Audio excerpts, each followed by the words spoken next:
Hey guys, it's me, Miss Norris, and in honor of Women's History Month, I'd like to share a fun read aloud with you about some amazing women. The story is called She Persisted, and it was written in 2017 by Chelsea Clinton and was illustrated by Alexandra Boiger. It tells the story of 13 amazing women and their contributions to our world. If you're ready to hear the story, I'm ready to share it with you. Here we go. She persisted. And persisted is just another word that means almost the same as you don't give up. You just keep on trying, even if there's things against you that might make it hard for you to do the things that you want to do.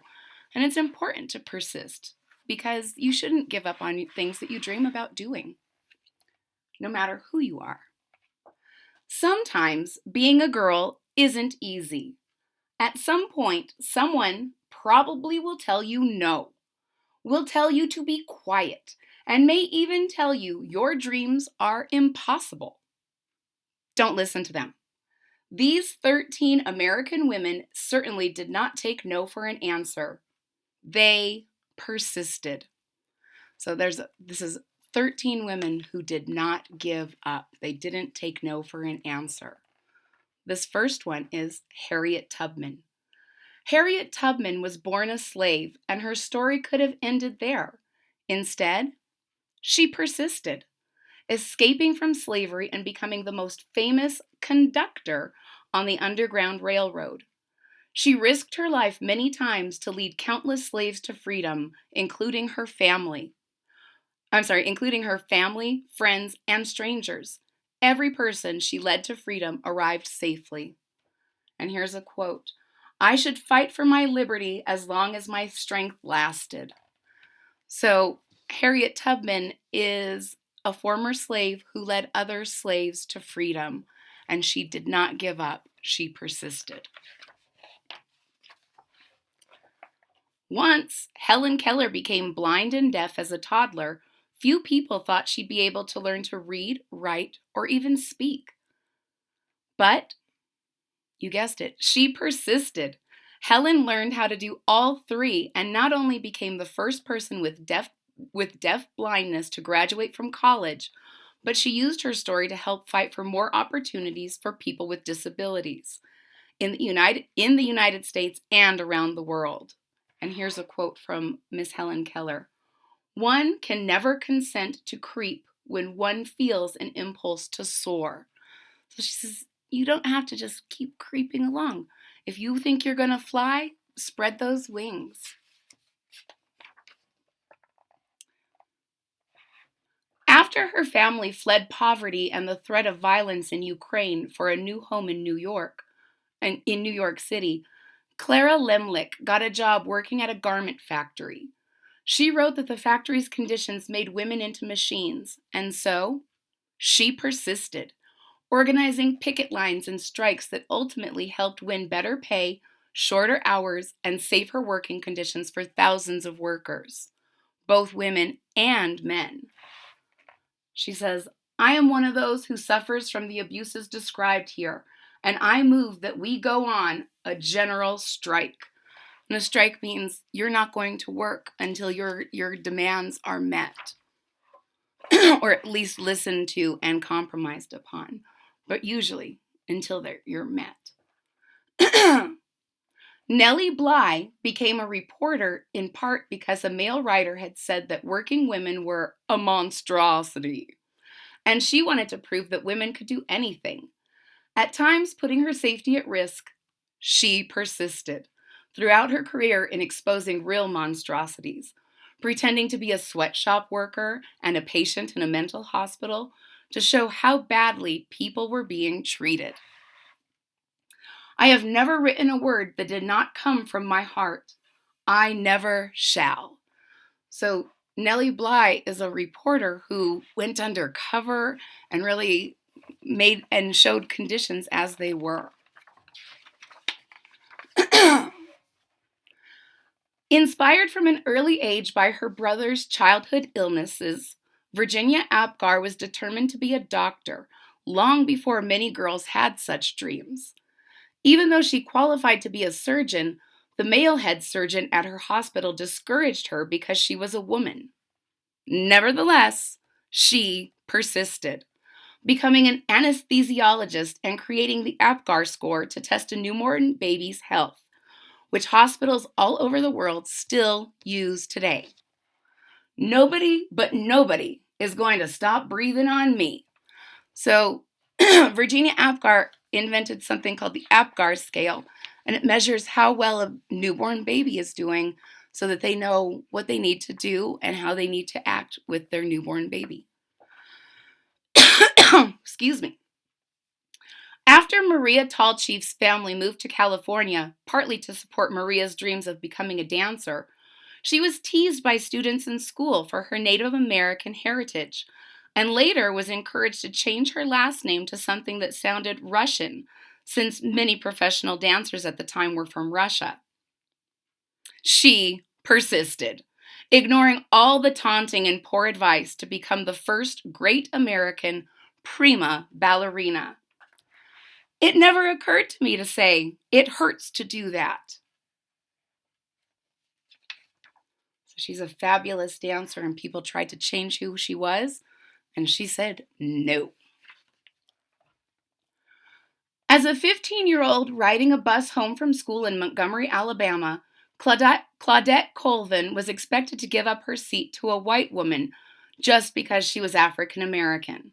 In her refusal to get up, she persisted in taking a stand for what's right, helping to inspire Rosa Parks to make the same choice 9 months later, an act many point to as the starting the modern civil rights movement. I knew then, and I know now, that when it comes to justice, there is no easy way to get it. You can't sugarcoat it. You have to take a stand and say, that is not right. Claudette Colvin persisted.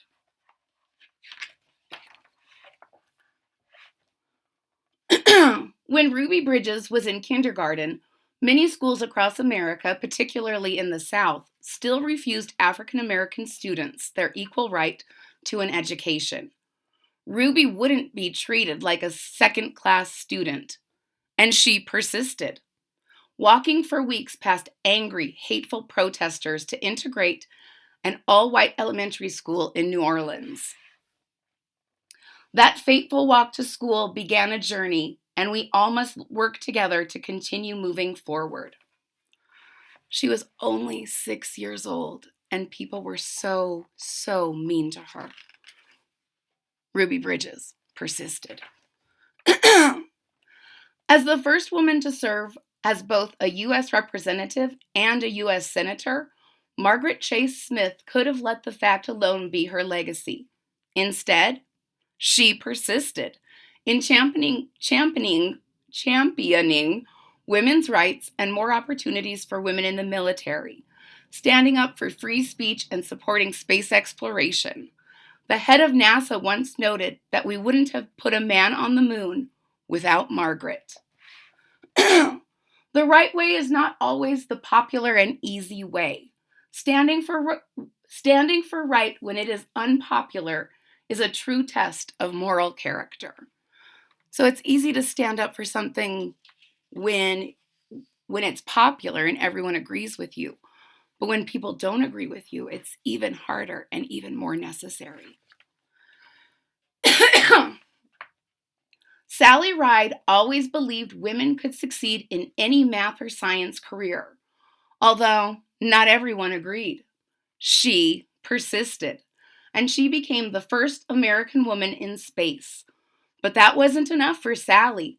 She traveled into space once more and then created science and engineering programs specifically for girls so she could help generations of young women achieve their dreams. So they could achieve their dreams too, both on Earth and in outer space.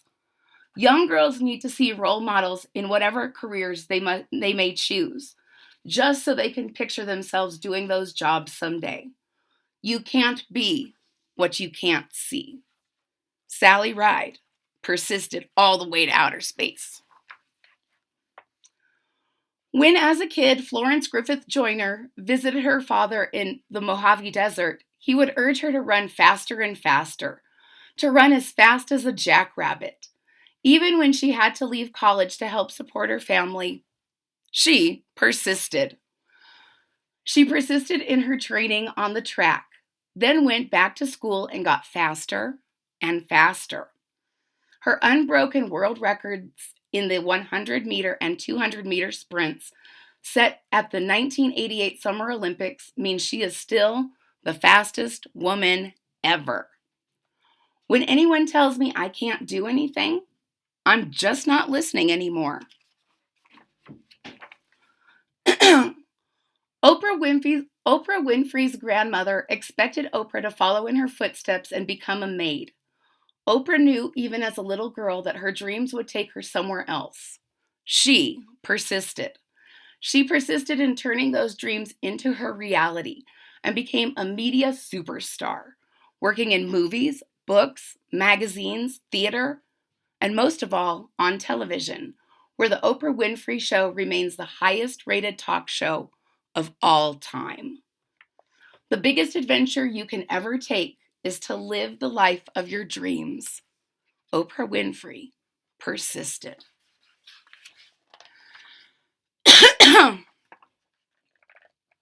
Watching fictional judges on television inspired Sonia Sotomayor to want to be a real-life judge when she grew up.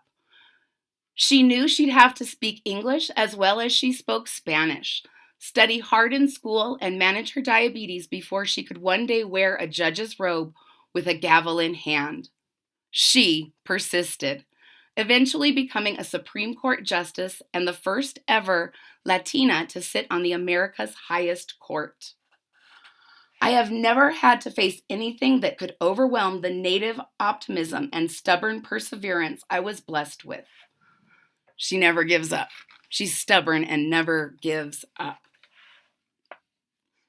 So, if anyone ever tells you no, if anyone ever says your voice isn't important or your dreams are too big, remember these women. They persisted, and so should you. The end. Ladies and gentlemen, if you enjoyed the story She Persisted, please hit that thumbs up button at the bottom of the page. If you're already a subscriber, thank you so much for your support. It really means a lot to me.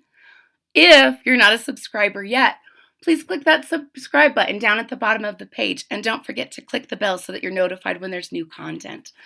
And I'd like to say a big special thank you to the Howie family for loaning me such a wonderful and incredible collection of books that I get to share with you, my YouTube friends. I hope to see you all again real soon. Bye-bye.